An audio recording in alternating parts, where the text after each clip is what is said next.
Hello grade 12s and welcome to this English home language lesson on reading for meaning and understanding.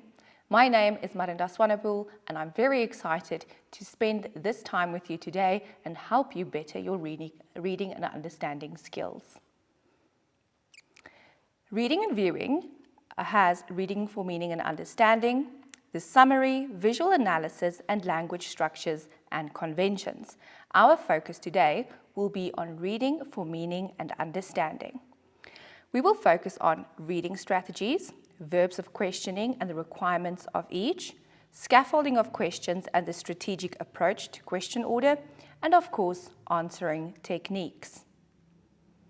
By the end of the lesson, we will address the following: using effective reading strategies, understanding the verbs of questioning and the requirements of each, understanding the scaffolding of questions and the strategic approach to question order, developing context-based answers that are clear and substantiated, how to answer questions on tone, diction, irony, satire, style, and imagery, understanding the function of the introduction and the conclusion of a piece of writing. Keywords that you need to be aware of during this lesson include skimming, which is quickly reading through a text to get a general idea without focusing on the content and the details. Scanning is rapidly searching through the text to find specific information using keywords. This you will do while you're answering the questions. In context means provide a response that considers the surrounding information and the specifics of the given text. The style of the text, of course, is important. It's the way a writer writes, including his or her word choice and sentence structure. Diction is another very important word that you need to be aware of. Diction is the word choice that a writer uses. Tone, of course, shows the writer's attitude towards a subject. Irony, you must be familiar with grade 12s, is a contrast between what is expected and what occurs, or when the intended meaning is the opposite of what is said. Satire is the next word you need to be aware of.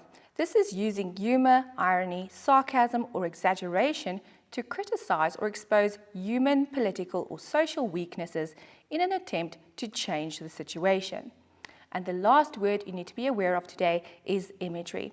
That is using descriptive words and figures of speech to create pictures in the reader's mind. What should you be able to do? You must be able to skim and scan text features.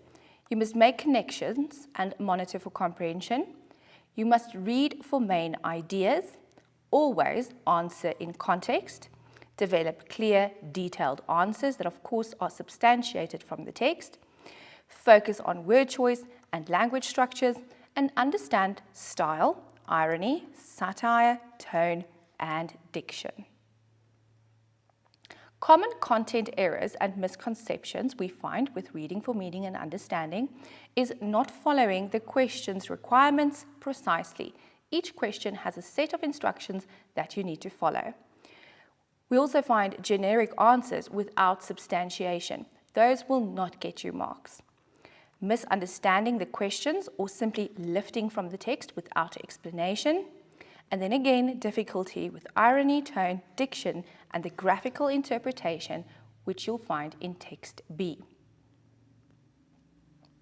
Exam writing competencies that we will use today include reading skills, critical thinking skills, time management skills, information retrieval skills, communication skills, active learning methods, and vocabulary skills.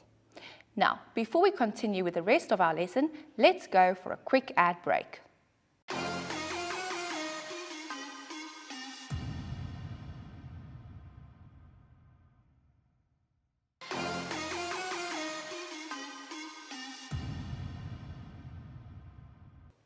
Welcome back to this lesson on English home language, reading for meaning and understanding. Let's go into the first aspect of our lesson. Those are the reading strategies. Content problems include limited vocabulary, a lack of background knowledge, difficulty with complex sentences, trouble identifying main ideas, poor inference skills, lack of engagement with the text, being intimidated by the text length, inadequate reading strategies, and anxiety and time pressure. In exams, reading skills will be tested in the following ways. Identifying the main idea. This means understanding the primary message or theme of the text that you are given. Finding specific details. That means locating particular information within the text. Then, of course, understanding information. That means grasping both clearly stated and suggested content. Context clues. Determining the meaning of unfamiliar words based on the surrounding text. Text structure and content. Recognizing how the text is organized, including events and procedures. Then, of course, following instructions, accurately interpreting and following directions provided in the text. You must also be able to identify relationships, recognize connections between ideas such as cause and effect, or even solutions to problems. Comparing and distinguishing is also very important, differentiating between facts, opinions, evidence, hypotheses within the text. And then, of course, making inferences, drawing logical conclusions from the information provided in the text. Step 1 in reading strategies is skim the passage quickly. Now, a good idea is to use your 10 minutes reading time before you are allowed to start writing your examination paper to skim the passage. Read, use that time, please use it effectively. So when you skim, you will get a general idea of what the passage is about. Identify what the main focus of the passage is and determine the most important information. Step 2 in reading strategies is read the passage and link it to the title. The title will always link to the information in the text. You must just find the link. So consider how the title relates to the content and, of course, the purpose of the passage. The title can explain the time, style, and even the subject of the text.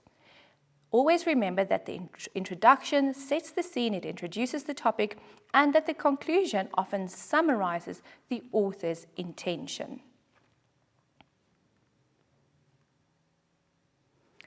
Step 3 is ask yourself leading questions.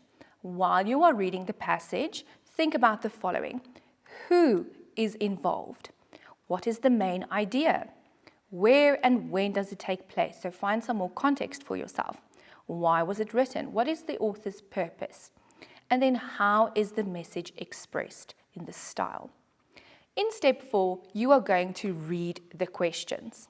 Focus on the key words in the questions to understand exactly what is being asked. It's just as important to understand the questions as it is to understand the text. In step 5, you will read the passage again. Reread the text, now with a clearer understanding of the questions. Remember, grade 12s, you have 50 minutes to answer this, so please spend time reading. Highlight the main ideas in each paragraph and keep the questions in mind while you are rereading the text. Step 6 is to answer the questions. When you're answering the questions, identify and underline or highlight the verbs of questioning. That's very important. And also the keywords that the question requires you to focus on. Answer the questions using your understanding from the passage. Be familiar with the different types of questions and, of course, those verbs of questioning. The next step in our lesson is verbs of questioning and the requirements of each.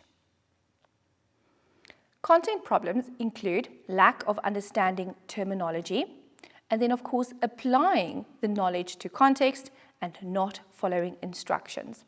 It's important to understand that each individual question has its own set of instructions that you need to follow in order to answer the questions and then receive the marks. Some popular verbs of questioning include account for. This might sound very intimidating, but it actually just means to give a reason or to say why. Explain is one you are familiar with. Focus on the given lines and then provide detailed reasons. You will always be given a textual reference. Go back to that, and that's where this comes from. Focus on the given lines. Discuss is another very popular verb of questioning. Here you explore the text from different viewpoints, very important, using examples which you'll find in the text, and you explain your understanding clearly. When you are asked to justify, this simply means giving reasons to support your statement, and these reasons and evidence you'll find in the text. Comment on is also a popular verb of questioning. Here, what do you think? Give evidence from the text to support your opinion. Critically comment, here you give a detailed response on the required information with evidence from the text. However, your response must go beyond the text because this is a critically comment question. The next part of our lesson is scaffolding of questions and the strategic approach to question order. Now let's look at some content problems. Limited vocabulary, also not following the sequence of the text and or the questions. Remember that the questions are set according to the sequence, but they also are set from easier to more difficult. Not connecting ideas, providing only literal answers, you must go deeper. Poor justification, not enough evidence, and then skipping difficult questions. You must attempt to answer all questions. Let's look at the question breakdown. As I've said, 40% of the questions in this text will focus on answers that are straightforward.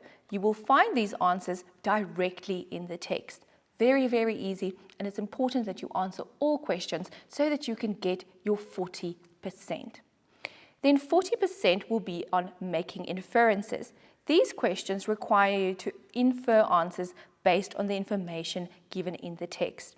The answers are not directly stated, so a good understanding of the text is necessary, and that is why you need to read the text not only once, read it and then reread to find more information and to better understand. 20% of the questions will focus on insight and application. These questions test your ability to apply, analyze, and evaluate the information. Here you need a deep understanding of the text to answer these questions. That again is why you need to read the text more than once. Types of comprehension questions include the following. General comprehension. These questions test your understanding of the text. For example, comment on the writer's argument presented in paragraph 1. Vocabulary questions, of course, focus on word meanings. For example, explain what the writer means by endless uncertainty. Technical type questions test the style, presentation, and construction of the text. For example, explain the writer's purpose in referring to various research findings. Now, before we continue with the rest of our lesson, let's go for a quick ad break.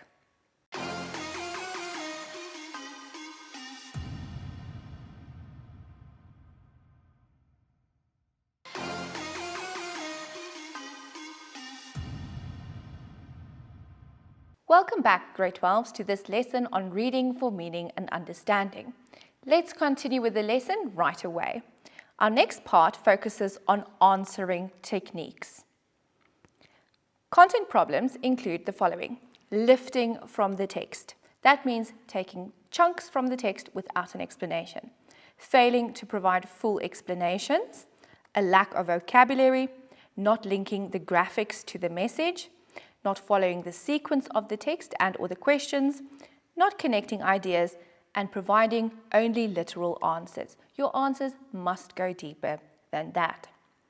General comprehension questions are literal or factual questions. They focus on what the passage states directly. These answers are found in the text, Grade 12s. We give you the answers.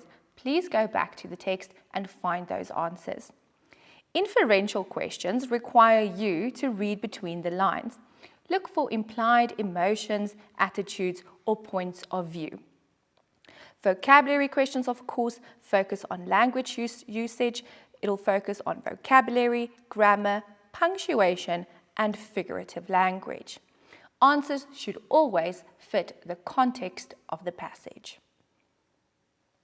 Technical questions focus on how the text is presented. They may ask you about the use of statistics, rhetorical questions, diction, or even style. Style questions, you have to identify the style and register, such as narrative or descriptive. Also comment on the effectiveness of the style or justify its use, why the style is used.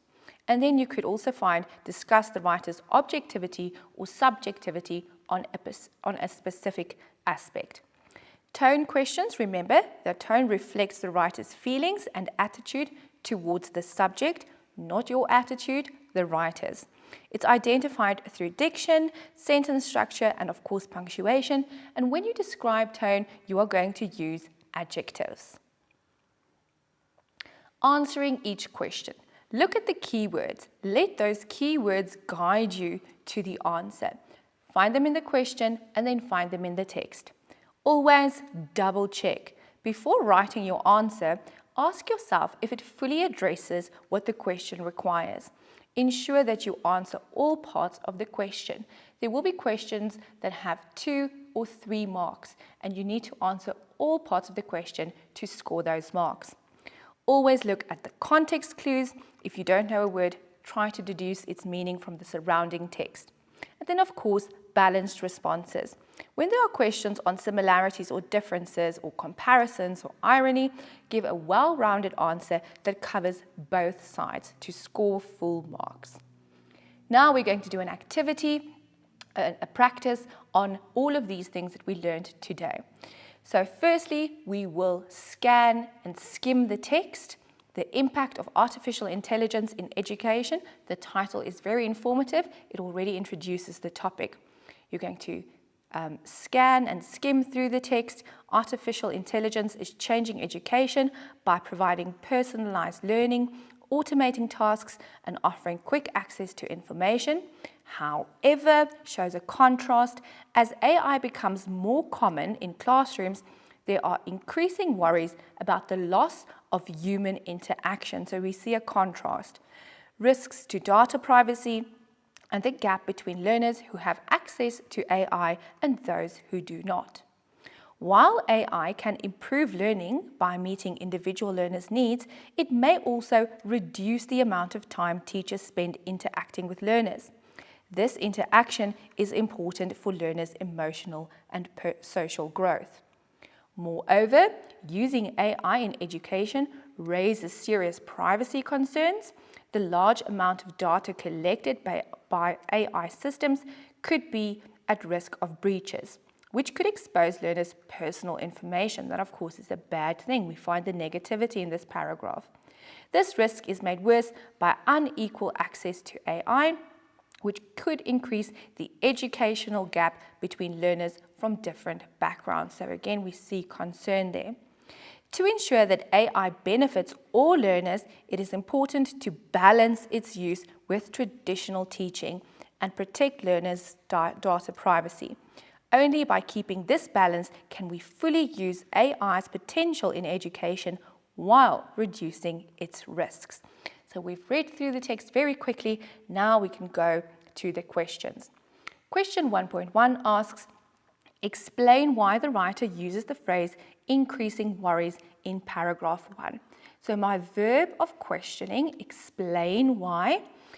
The textual reference, the focus of my question, is increasing worries, and that is from paragraph 1. The answer suggests that the writer uses increasing worries to show that concerns about AI in education are growing. Increasing, growing. Worries, concern. As its use becomes more common, this phrase suggests that although AI has benefits, it also brings more problems. So here is the first explanation and then why the writer uses that. Question number 1.2, refer to lines 10 to 13, and you'll see that at the question there will be a textual reference, but it won't be the full reference. That would mean that you have to go back to the text to read the entire reference. This is a question that has two parts. So firstly, we're going to look at the tone, identify the tone, and then we'll comment on the suitability of the tone used. They've split this question recently, but it can also be asked as a combined question for 3 marks. It may also reduce the amount of time teachers spend interacting with learners. This interaction is important for learners' emotional and social growth. So already here we find that the writer is concerned or worried. It's definitely a negative attitude and not a positive attitude. That won't be enough, but negative will help guide you in the right direction. The tone here is cautious, worried, or concerned. Of course, our writer is very worried about the learners. And then the suitability, it is appropriate because the writer is discussing the possible negative effects of too much reliance on AI. When you're answering a tone question, you must provide evidence from the text. As you can see, less interaction between teachers and learners, which is important for their growth. The phrases reduce the amount of time. Do you see there is the textual reference, there's the evidence to support your answer. Also important for learners' emotional and social growth. That is another piece of evidence used to support this answer, and that again supports the cautious tone that our writer has. Question 1.3, critically discuss how the diction, that's the focus of this question, the verbs of questioning include critically discuss, and then paragraph 3 conveys the writer's attitude towards AI in education, and then provide 2 examples of diction in your response. So you're going to go and use your scanning skills, and you're looking for diction. Raises serious privacy concerns, large amounts of data collected, could be at risk of breaches, could expose learners' personal information, the risk is made worse. So many examples of strong diction looking at the writer's attitude. The words show a concerned attitude towards AI in education. For example, serious privacy concerns. The question stated that you must give 2 examples of diction to support your answer, and here we have at risk of breaches, shows the writer is worried about the dangers of AI that it might pose to learners' privacy. Remember, that's the focus of the question. These words express the seriousness of the possible negative effects of using AI in schools. Question 1.4, discuss the irony evident in paragraph 3. So there it is, irony, discuss, and paragraph 3. Remember, we're looking for a contrast. So large amounts of data is collected, but the risk is made worse. There's unequal access to AI to those learners from different backgrounds. When we look at the answer, we can see the contrast. Remember, when there's an irony question, you have to discuss both sides and link. AI is supposed to improve education. It might actually cause more problems. Already we have the contrast. The privacy risks, just giving more evidence, a bigger gap between learners. It shows that the very tool meant to help learning could cause harm. And this supports the writer's cautious view on AI. 1.5, our next example, refer to paragraph 4, is the final paragraph an appropriate conclusion, and of course, justify your response. Remember, conclusions should summarize information, and you can go and look at that. Remember, take what's in the conclusion and link it to the information that is in the rest of the text, and then create a link. The final paragraph is an appropriate conclusion because it summarizes the main idea. That won't be enough. You must give more information. What is the main idea? AI has great potential in education, but there needs to be a balance with traditional methods of teaching. And of course, there needs to be protection so that learners are safe. This conclusion ties together the benefits and the risks of AI as discussed in the article. You see there it links to the rest of the article. Question 6 focuses on text B.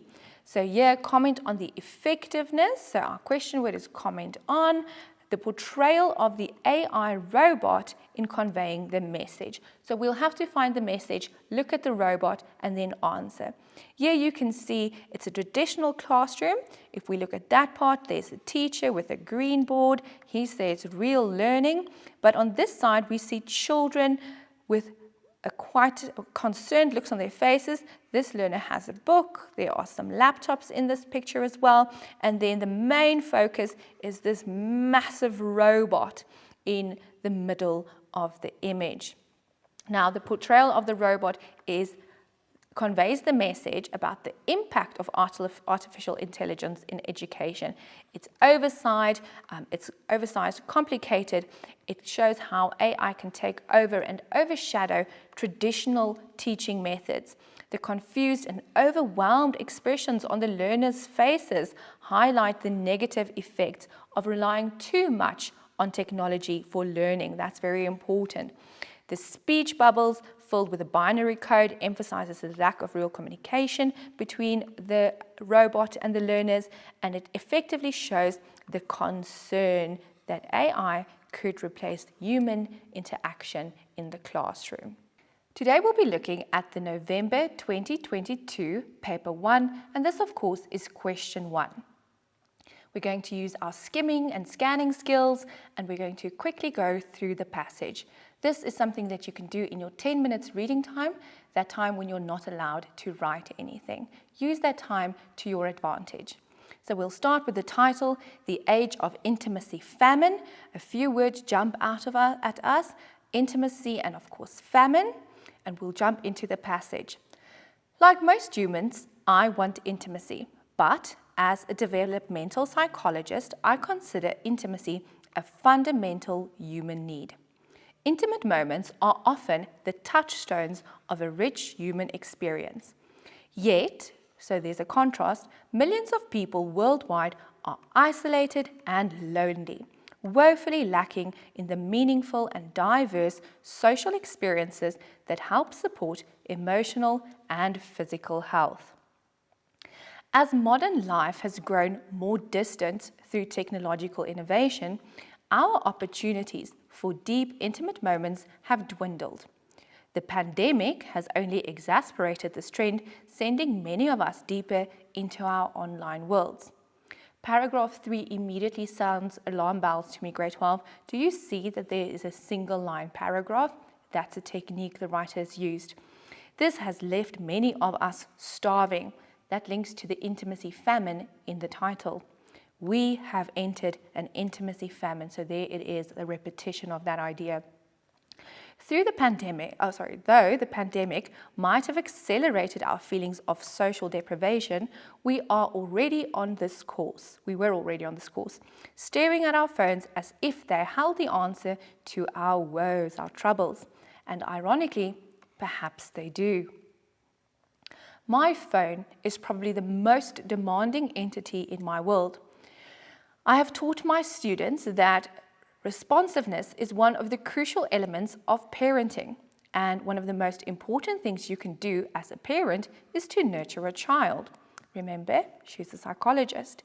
Hence, through my responsiveness to my phone's demands, I have nurtured it as well. So here the writer compares her phone to a child.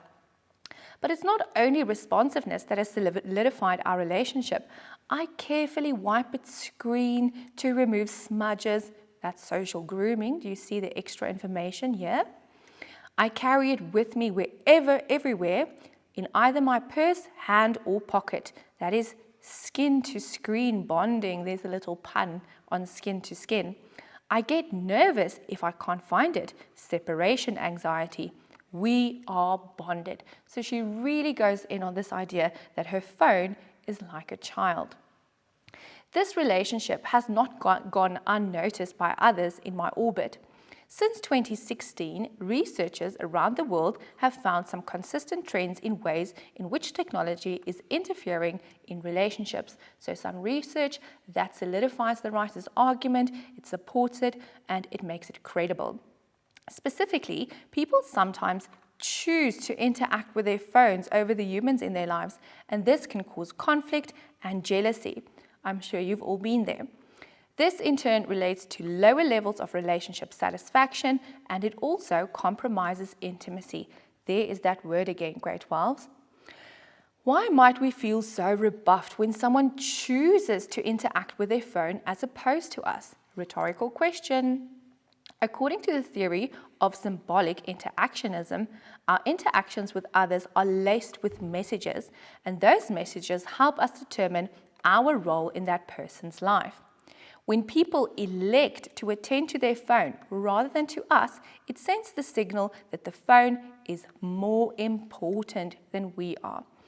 Even if this is only a momentary experience, it can feel like rejection, registering as a relationship cost. Our decision to stay in a relationship involves a constant evaluation of the costs and the benefits of that relationship. Essentially, we are keeping tally of pluses and minuses for our partners, and to stay invested and committed, a balance must be struck. From a larger societal standpoint, phones and technology use may also be causing discontent, unhappiness. Since the early 21st century, there has been much media attention directed to the research of psychologist Jean Twenge and colleagues. Their studies have demonstrated a rise in rates of depression, anxiety, corresponding to increased rates of technology use among young people over the past decade. According to the researchers, technology certainly helps people form relationships. Yet, there's a contrast. Now they're sitting in their bedrooms and connecting with others online. They are missing out on face-to-face interactions that help keep them happy and feeling socially connected. Even worse, going online and on social media is making them stressed, lonely, and depressed. As humans, we spend a good amount of time on thinking about what other people think. Although this is not meant to be a controversial proposition, I'm sure that some of you are saying to yourselves, "No, I don't do that," or "I don't care what other people think." This is understandable. However, contrast. It is absolutely normal to think and care some extra information about what other people think. It's a sign that you are attuned to your social surroundings. More than that, you need and care about people and their feelings. You are attached, and attachment to others can help us weather all kinds of storms. This is why I would never propose giving up your smartphone or doing a phone detox. Instead, accept your attachment to your phone for what it is. You are clinging to a lifeline that connects you to important people in your world. For some, the shape of intimacy is morphing so much that the drips they get through texts and social media are enough to sustain connection. For others, in-person interactions are craved. But for all of us, we need to strike a balance. There's that idea again. Letting our daily technology drips supplement and facilitate deeper in-person connect moments. And whether we are texting our friends or meeting a loved one for dinner, it is our desire to connect and our vulnerability once we get there that are the makings of an intimate life, linking to the title. Now, before we continue, let's go for a quick ad break. We'll be right back.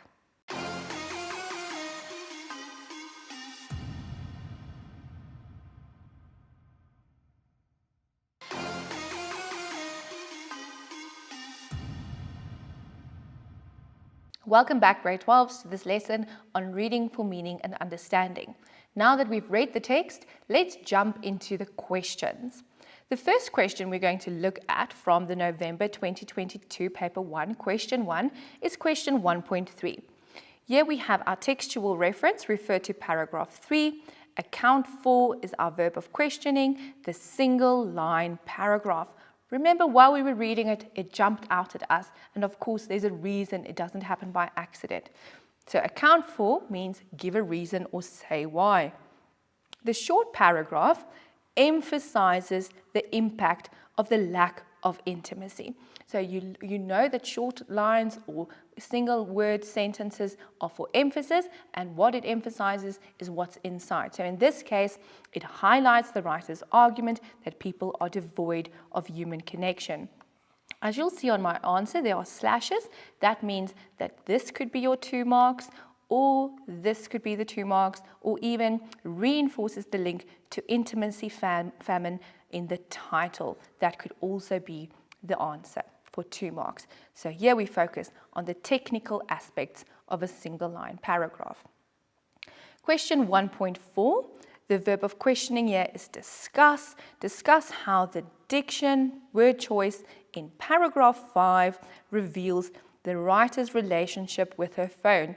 This is the very cute example where she compares her phone to a child. She says she's nurtured it, she's responsive, she wipes the screen, that's social grooming, she carries it with her, either in my purse, hand or pocket, the skin to screen bonding. She gets nervous when she can't find it, separation anxiety, and of course, we are bonded. So the idea here is that she shares a parent-child relationship with her phone. She refers to it as demanding, requiring her attention all the time. She uses some psychological jargon in the social grooming, the skin-to-screen bonding, and the separation anxiety. Of course, you will have to give evidence to support your answer, so that's why these are quoted examples of diction. To indicate her special attachment to her phone, the emotive word nurture or nurtured shows the personal nature of the relationship.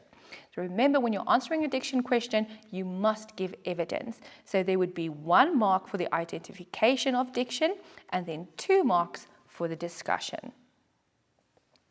Question 1.7, our verb of questioning here, critically discuss how the writer develops her argument, and the limit is paragraph 11. Paragraph 11 is where she speaks about the time we spend thinking about what other people think. No, I don't do that. I don't care what other people think.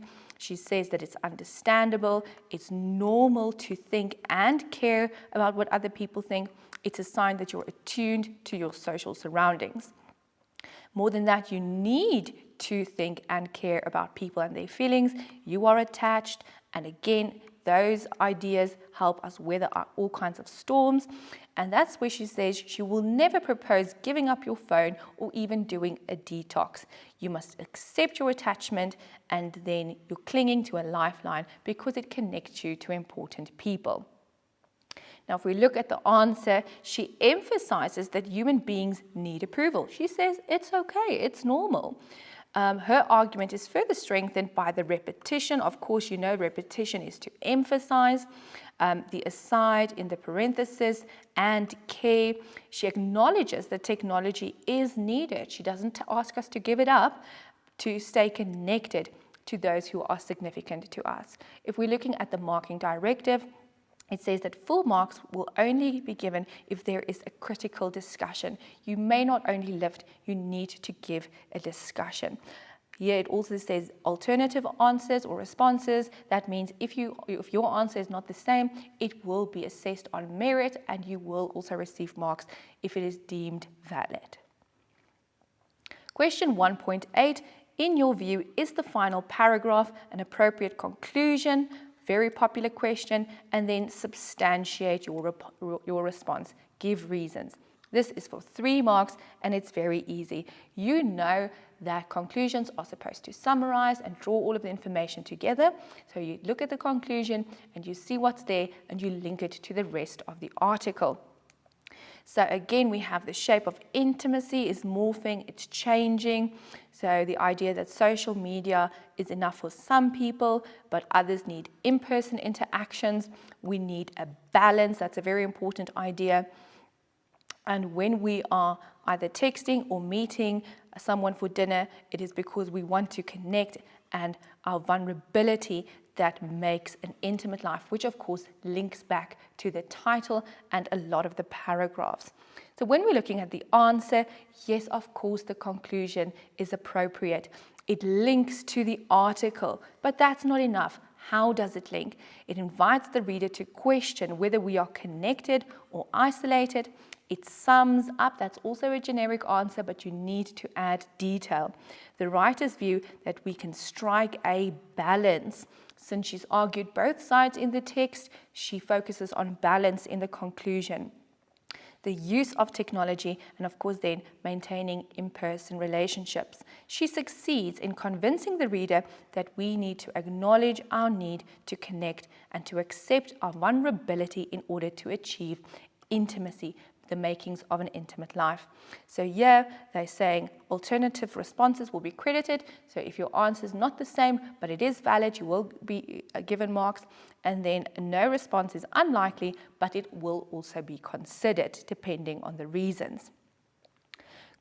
Now, before we continue with the next part of our lesson, grade 12s, we'll go for a quick ad break and I'll see you in just a little bit.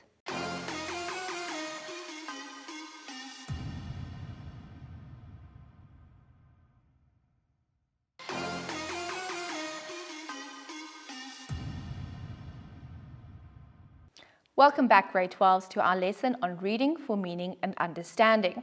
Today our focus has been on reading for meaning and understanding, although there are other concepts like summary, visual analysis, language structures and conventions under reading and viewing. Our focus has been reading strategies, verbs of questioning and their requirements, the scaffolding of questions and the strategic approach to question order, and of course, answering techniques. Key words that you need to keep in mind: skimming, that's when we quickly read through the passage to get the main idea without focusing on the details or the content. Scanning is also very important. You'll use that when you're answering questions because you'll search through the text to find specific information. In context is very important in this question because it means that you provide a response that considers the surrounding information and specifics of the given text. Style is the way a writer writes, including his or her word choice and sentence structure. Other keywords and language that you must always have in your pocket is diction, which is word choice, why a writer uses specific words. Tone, of course, is the writer's attitude. Irony is a contrast between what is expected and what occurs, or when the opposite of what is said is meant. Satire is when humor or irony or sarcasm or exaggeration is used to criticize human, political or social weaknesses in an attempt to change the situation. And imagery is using descriptive words and figures of speech to create pictures in the reader's mind. Some common errors: not following the question's requirements precisely. Make sure you answer all parts of the question. Giving generic answers without substantiation. Always be specific. Prove your answers from the text. Misunderstanding questions or lifting from the text without giving an explanation. And then, of course, difficulty with irony, tone, diction, and the graphical interpretation of text B. Exam writing competencies include reading, critical thinking, time management, information retrieval, communication skills, active learning methods, and vocabulary skills.